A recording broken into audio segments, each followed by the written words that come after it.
Ang mabuting puso, pinagsasanayan yun. Sabi ni Pablo, 24:16 ng gawa, Na dahil nga rito'y lagi rin akong nagsasanay upang magkaroon ng isang budhing walang kapaslangan sa Diyos at sa mga tao. kasi ang tao naging makasalanan. Originally, ang tao mabuti ang budhi eh. Napasama ni Satanas. Yung budhi ni Eva, yung isip ni Eva, napasama. 11:3 ng 2 Korinto. Ngunit ako'y natatakot.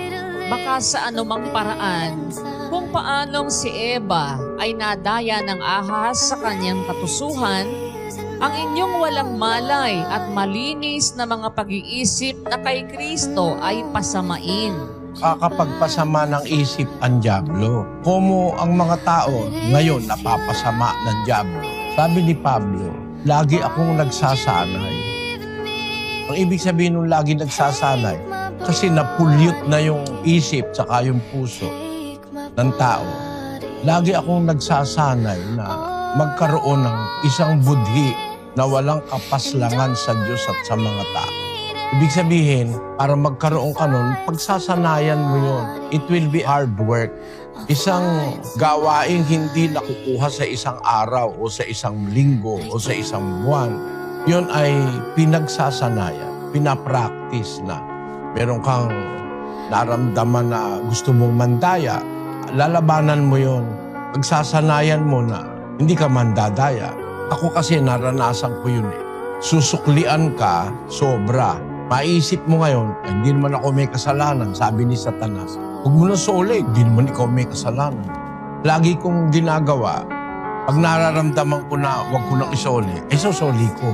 Kasi ang sabi ng Diyos, huwag kang mag-iimbot. Huwag mo imbutin ng asawa, huwag mo imbutin ng bukid, huwag mo imbutin ng baka, huwag mong iimbutin ang anumang bagay ng iyong kapwa. Sinuklian ka ng sobra, kanya yun eh. Huwag mo iimbutin, sosoli mo. Meron kang napulot, alam mo naman yung may-ari, sosoli mo. Kaya sabi naman ni Satanas, huwag mo na soli, hindi mo naman ninakaw eh. Pero ang utos ng Diyos, isosoli mo kasi nasa mga palatuntunan ng Diyos nung una na bawa yung isang baka na pulot mo, wala ikang may-aring humahanap, aalagaan mo yung baka.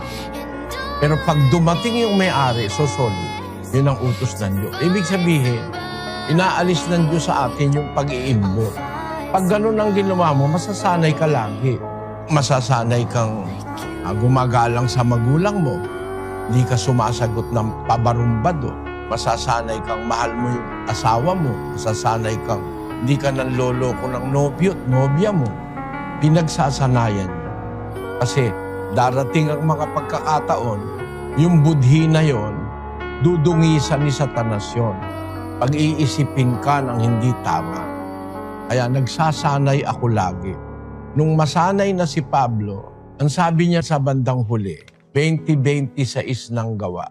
Kaya nga, pinatototohanan ko sa inyo sa araw na ito na ako'y malinis sa dugo ng lahat ng mga tao. Natiyak niya na malinis siya sa dugo ng lahat ng mga tao. Nagsanay kasi siya ng mabuting budhi eh.